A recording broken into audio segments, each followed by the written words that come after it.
Ha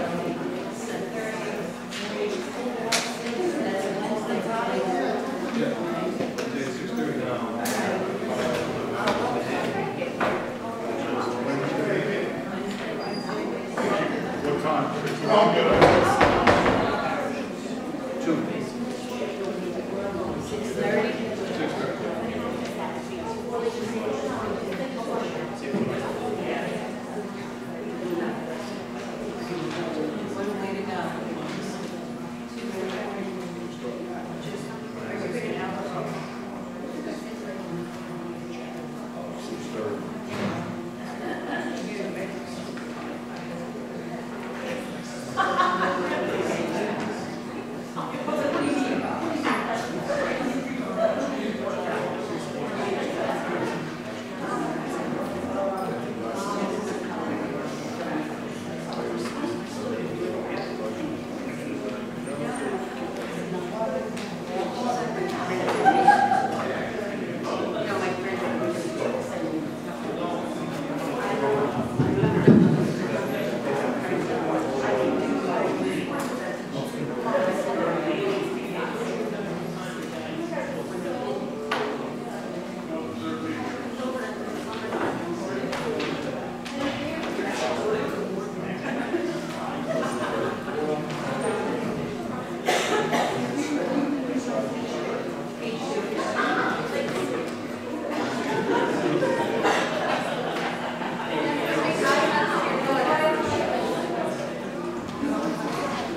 Would everyone stand for the flag salute?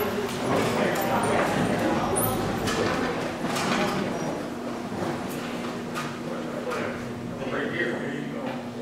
Pledge allegiance to the flag of the United States of America and to the republic for which it stands, one nation, under God, indivisible, with liberty and justice for all.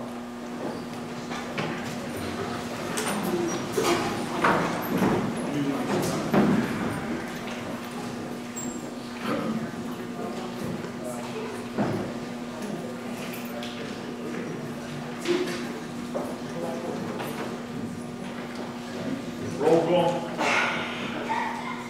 Ms. Malinick. Ms. Jarvis. Here. Mr. Antonopoulos. Here. Mr. Abiscato. Here. Mr. Grillo. Here.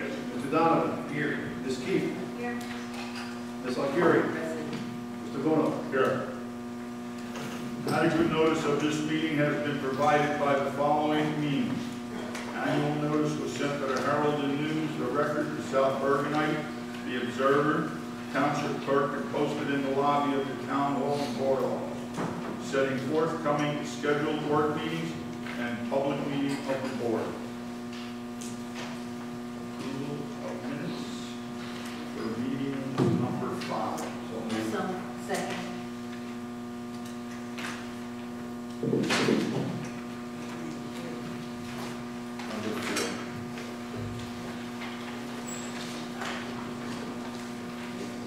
Roll call. Ms. Malinick. 4. Ms. Jarvis. Skip. Mr. Antonopoulos. 4. Mr. Abiscato. 4. Mr. Grillo. Mr. Donovan. 4. Ms. Keefe. 4. Ms. Alcieri. 4. Mr. Bono. 4. Okay. Public hearing first. Okay. Do we have anyone? Nothing public hearing. Okay. Take this motion.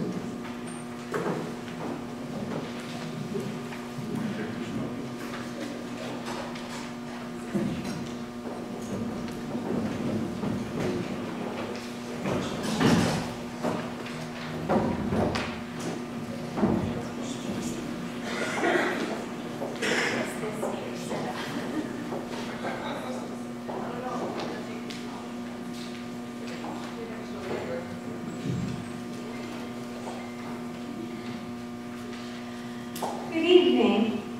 Tonight we have a few students to recognize, and for our first 2 recognitions, I'd like to ask Mr. Chiwalik to please come on up and join me.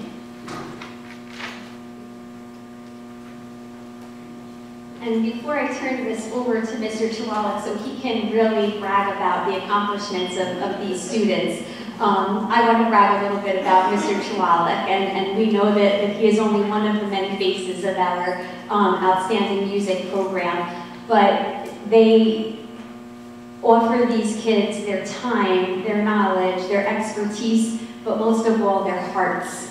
And it's that which inspires these kids to find music in their hearts and reach these high levels of accomplishment and potential that they're achieving. We are so proud of our music program, and the instructors behind the instruments and behind the faces of the students are really to be recognized and honored as well. So congratulations, Mr. Chiwalik, and I want you to talk about this.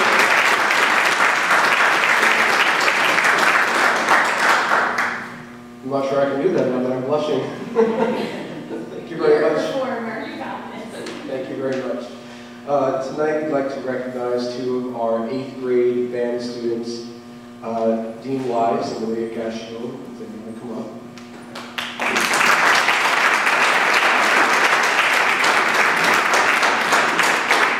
I'm very proud to say that Dean and Maria are 2 of my 8th grade band students from Jefferson School. We're very proud of all of their accomplishments. Dean and Maria auditioned along with nearly 500 other students to secure acceptances in both the North Jersey Schools Music Association Region 1 Band and their orchestra. The auditions consisted of memorized scales, solo performances, and sight reading never-before-seen music, and Region 1, which consists of students from North Jersey's 7 counties, is known for being particularly competitive among the regions. Dean was accepted into both ensembles on the trombone, and Maria was accepted on both French horn and trumpet, and actually had to choose what to play in case she got in on both, and she did. So it's an incredible amount of dedication on these students, in order to get to that high level of performance. And tonight, I'm very grateful to our superintendent, our Board of Education, for recognizing all of their efforts. So, Mr. Marco, I believe we have some certificates.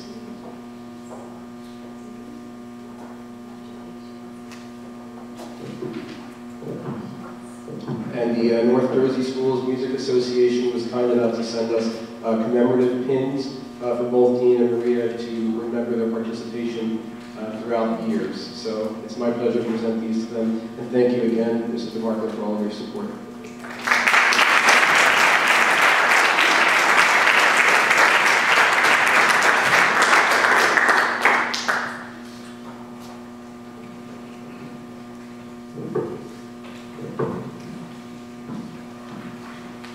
And as usual, we have students taking us to soaring new heights in the classroom as well. So at this time, I'm going to ask 2 recipients to please come up here while I speak about their accomplishments. Adam and Zuli.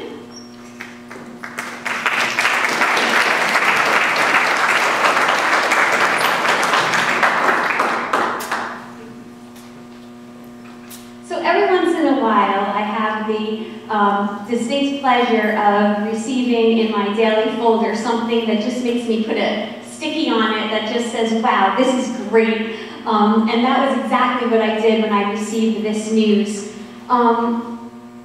The College Board is the international group that handles and manages all of the advanced placement classes, SAT, PSAT.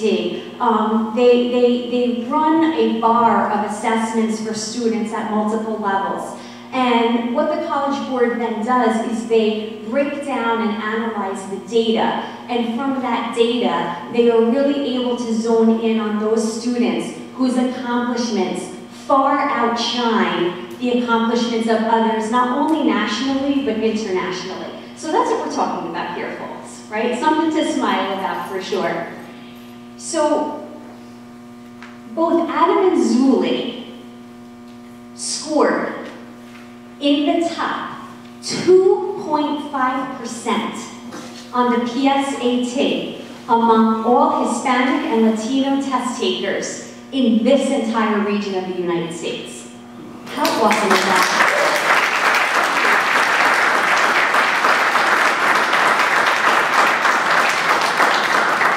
The top 2.5% are then invited to participate in the National Hispanic Recognition Program.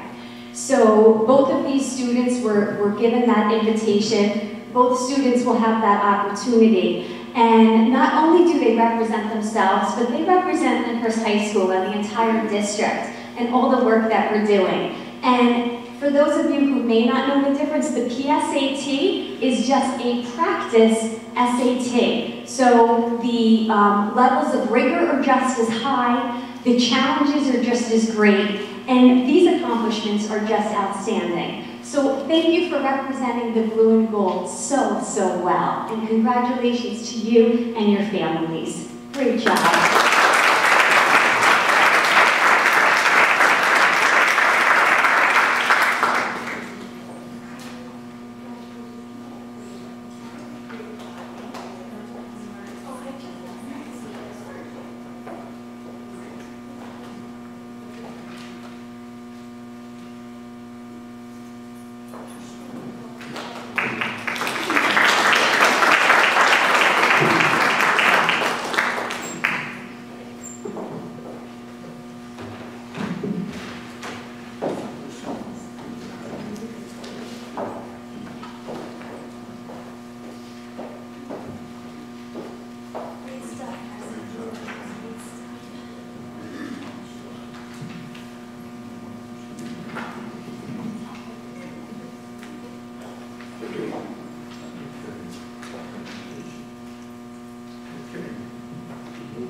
Who's on the second? Roll call. Ms. Malinick. 4. Ms. Jarvis. 4. Mr. Antonopoulos. 4. Mr. Abiscato. 4. Mr. Grillo. 4. Mr. Donovan. 4. Ms. Keefe. 4. Ms. Alcieri. 4. Mr. Bono. 4. Policy, Rules, and Regulations Committee, Mr. Abiscato. Okay, I just want to bring the attention to our board and to the audience, number 4.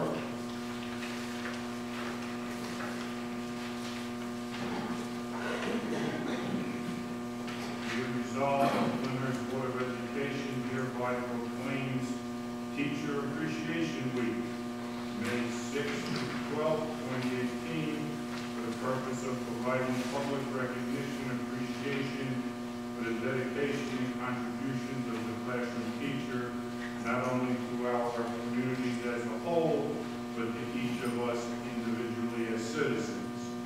So again, we do appreciate you and congratulations.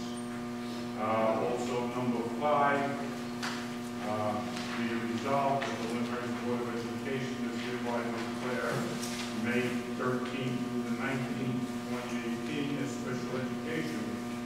The Lyndhurst Board of Education furthermore is proud to provide exceptional programs that assist every child in reaching his or her potential. And again, congratulations. Any board member who takes exception to any of the following listed actions under the category of Policy, Rules, and Regulations Committee may so indicate now, and a separate motion for each of the accepted actions will be entertained. Hearing none, I request the approval of items 1 through 6. Second. Roll call. Ms. Malinick. 4. Ms. Jarvis. 4. Mr. Antonopoulos. 4. Mr. Abiscato. 4. Mr. Grillo. 4. Mr. Donovan. 4. Ms. Keefe. Ms. Alcieri. 4. Mr. Bono. 4. Athletic student activities and substance abuse. Sherry. Any board members who take exception to any of the following listed actions under the category of athletic student activities, substance abuse committee may so indicate now as a proposal for each of the accepted actions will be executed. Hearing none, I will items 1 through 4 be accepted. Second. Roll call. Ms. Malinick. 4. Ms. Jarvis. 4. Mr. Antonopoulos. 4. Mr. Abiscato. 4. Mr. Grillo. 4. Mr. Donovan. 4. Ms. Keefe. 4. Ms. Alcieri. 4. Mr. Bono. 4. New business, Ron? Yeah, I'd like to first say that number 2 has the wrong date. It's June 30th, 2019, I should say.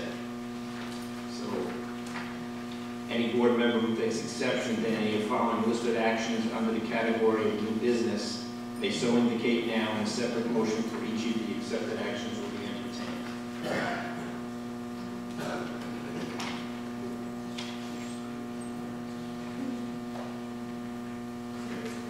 I'm sorry, I just need some clarity here, because this is a new date. So is this from July 1, 2018 through June 30, 2019? Okay, so I think we're going to want that full date. Full date, in there. yeah, So okay. if this is not, it will be then the Lyndhurst Board of Education appoint George Vinci and Higgins LLP as school auditors. Sure.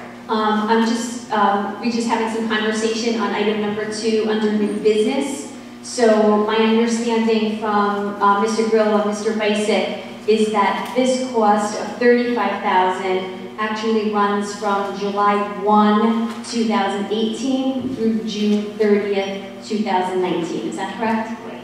Okay, perfect. Thank you. Everybody understands? Yes. Okay. Second. Roll call.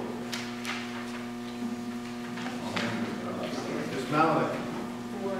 Ms. Jarvis. 4. Mr. Antonopoulos. 4. Mr. Abiscato. 4. Mr. Grillo. 4. Mr. Donovan. 4. Ms. Keefe. Ms. Alcieri. 4. Mr. Bruno. 4. Personnel, 2. Any board member who takes exception to any of the following actions listed under the category of personnel may so indicate now, and a separate motion for each of the accepted actions will be entertained. Hearing none, I make a motion that 1 to 11 be adopted as read. Second. Roll call. Ms. Malinick. 4. Ms. Jarvis. 4. Mr. Antonopoulos. 4. Mr. Abiscato. 4. Mr. Grillo. 4. Mr. Donovan. Ms. Keefe. Ms. Alcieri. 4. Mr. Bruno. 4.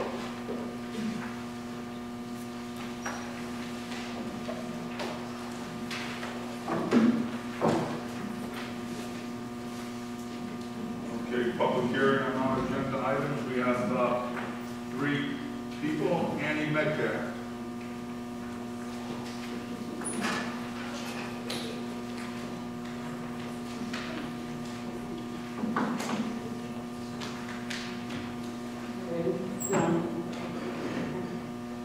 My name is Annie McDowell, and I am a homeowner, a dedicated PTA volunteer at 2 schools right now, a coach and a volunteer for rec sports.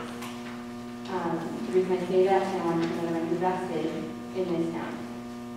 So first and foremost, I want to state that I am publicly wrote this down because speaking in this forum is intimidating, and I have seen firsthand some less than stellar treatment of concerned tax-paying citizens in the past, and they have spoken, so I wanted to make sure I didn't jumble my words. I also want to state that my questions and statements are my own as a concerned parent and not to be confused with my volunteer roles in any way. My husband and I are also currently in the process of evaluating whether we want to continue to raise our children in this town, a situation that was brought up most recently by the deficit announcement and the subsequent budget cuts proposals that were being made to make up for that deficit. My 2 kids, they're in 3rd and 1st at this point. They're doing okay in their schools. They're performing at what I'm being told is considered an adequate level for this town. My concern is that our adequate level is subpar compared to some of the other towns around us. I question some of our standards and some of the work we do sometimes. One example is the make-up snow days that were suggested and approved at half days, whereas other towns in Bergen did full days and did curriculum. I've been told by several kids in different schools in this town that they watched Netflix. I don't know if that's fully accurate, but I know that there was some TV watching instead of curriculum doing. I'm concerned with the class sizes. Being that I volunteer at Franklin, I see firsthand that building is bursting at the seams with kids. Every available space, including an ESL class that has been now set up in a hallway, right outside of where the lunch aides prepare the lunches every day. And finally, I was sitting here when the deficit was announced, and I was sitting here when Mrs. DeMarco resigned and stated something to the effect of, although she was not here when it was happening, she felt somehow that she had to, as the leader, take some sort of ownership of the situation. And I respect that, although I also feel it's unfortunate that she was not here when it happened. But I've yet to hear anyone else seem to take any sort of ownership of the situation with the deficit, including those of you that were here while it was happening. In my opinion, you should have been the first point of checks and balances to make sure that did not happen. Especially after I found out that in 1995 it happened already, so I would have thought that we would have made sure it didn't happen again. So my question is, how are we supposed to trust that it's not going to happen again? What checks and balances are in place to avoid future issues? Because I know when you're working with PTA funds, you have a group of people looking at your books every month, and you have people voting on expenses, and you have people approving it. And there's just checks and balances, and what I've heard so far is 2 people being blamed for all of it. And they're being singled out as the source of the deficit. And if that's the case, then what's the point of having a Board of Ed and a Finance Committee? It's not to keep tabs on that and to make it not happen again. My other questions to you are, What can you tell us parents who are concerned that our resources, which were already lacking before the budget cuts, about how that's going to affect the standards with which our children are being held currently, and that the support that our teachers and staff will receive, or what they will receive to be able to maintain or raise those standards. Are we studying population trends in order to be able to forecast more kids coming in? There's rumors everywhere about apartment buildings and more kids coming into our buildings, and if we have classrooms in the hallways, I'm nervous about how we're going to handle those. And finally, aside from the audit that uncovered the deficit situation and the creation of the budget that unfortunately for all of us with children in the schools now is going to mean a cut to somebody. They're all going to feel some cut in one way. What is being done about the individuals that were involved at the time? What is the board's ownership and responsibility for that situation? I know there's a lot of questions if you'd like.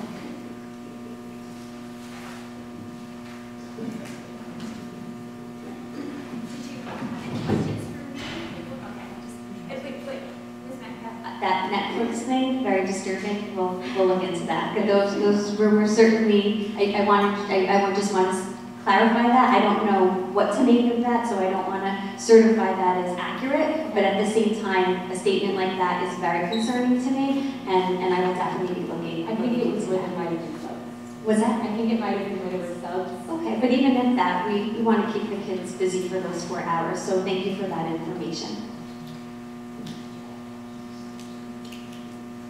To answer one part of your question about the Board of Education is aware of the influx of students and is preparing for that.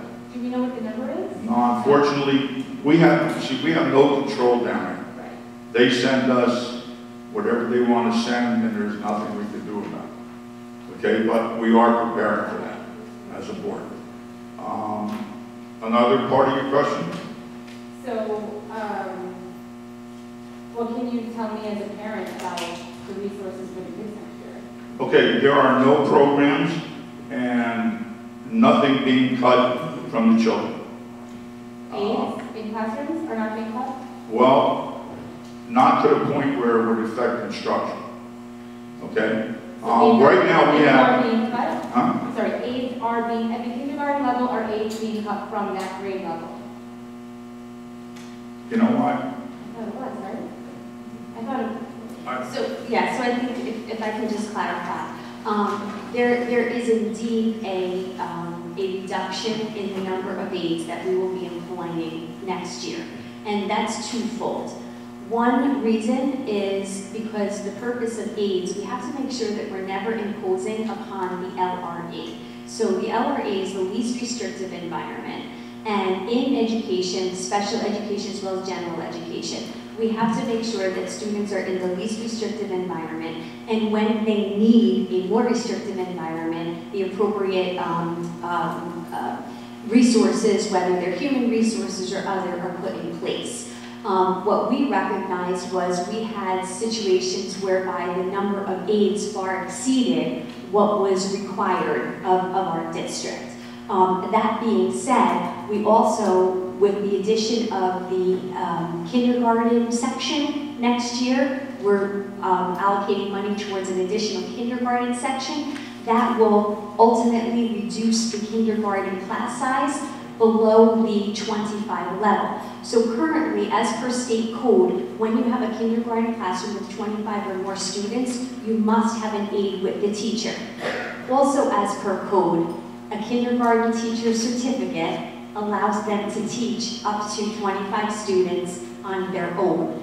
Right now, I will tell you with the budget the way it is, we are not completely eliminating kindergarten aides, but we are reducing the number in each building. So instead of having one aide in every classroom, there will be an allocation to each building. So they will have access to an aide designed for kindergarten, but we will make sure, hopefully, that with the reduction of the class size, the number will come down, thus the need for aide will come down. And so that was a good point. So you said that the additional kindergarten is not an extra 25 kids that now we're going to be adding to the current numbers. We're going to be shifting. That is correct, that is correct. And the reduction of kindergarten classroom last year, that was a decision that was made simply because our enrollment was extremely low.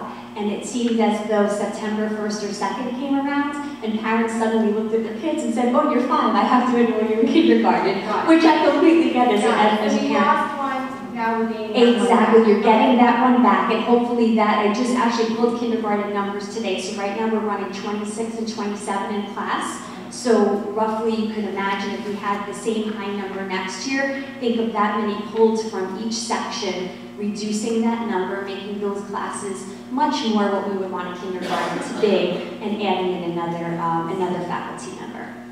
Yeah, I think so. And then my other question was about the deficit and the responsibility of the board for the deficit. Well, I think the deficit, if I'm not mistaken, started back in 14, 15. I don't know how many board members were here, but I wasn't. But I think what happened was, we're doing it now. We made the correction with Scott coming in with meetings, and we meet every week. So what has happened in the past won't happen again. With this board this year, after all of this has come to light, we have a finance committee, and we meet every single week. And Scott provides the numbers of what's going out and what's coming in. And right now we're in kind of a holding pattern to see whether or not we are going to get a monitor from the state. And when that monitor comes in, she or he makes all decisions, and she or he tells us what's going to be. Aside from what you presented for the budget, so this is separate? That's correct.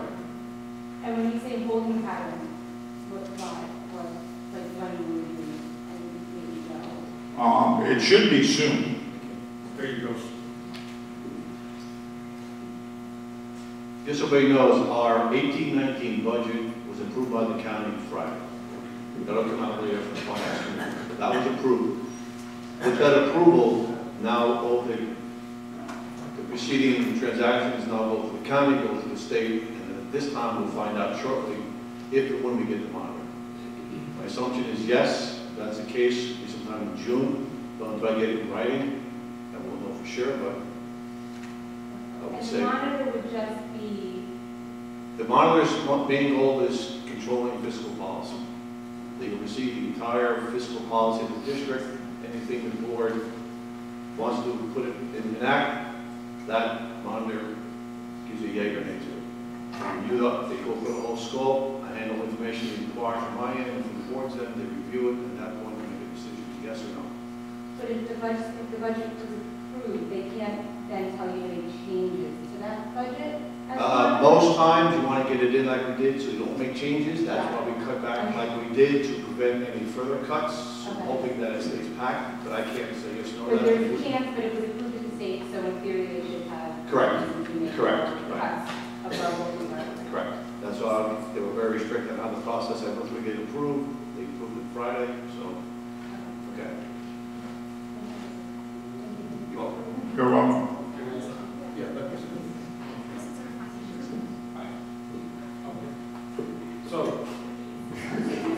So one of your questions is how do we begin to give you guys the public trust again? And it has started. We have, since January, after the new year, we've been meeting weekly, up until last week. We went bi-weekly now, where we feel comfortable enough that we go monthly. And that wasn't in place before? No. Good. Never. Oh, okay. Was never in place. Good to know, okay. Yeah, and we put in a board resolution mandating Mandating those minimum of meetings. a monthly meeting, so. That's really good. Okay. So hopefully this will never happen. Also, being a part of the finance committee, myself and the finance committee has been fully a part of and understands very well the budget process and the making of the budget. So we're all very comfortable with what we came up with, gave it to the county, which we know now has been approved. And this is where we are. We're going to be doing the budget presentation on the budget, as well as what we want. On May 3rd. We don't have a date, roughly, Okay. in the next 2 weeks. But I think even that information, I don't think is general knowledge that the meetings have been happening. And Yeah. so that, I think that's Along with that, very business important for people to know. Right, along with having the business administrator and water, all these stops have been put in place to their checks and balances, along with us being part of the process and understanding the process too. That's very important, that we understand the process and be part of the process, which has never turned in the past. So, I can really tell you that this 18-19 budget is a very solid budget. And I can tell you with full confidence. Okay? Thank you for what you did. Thank you.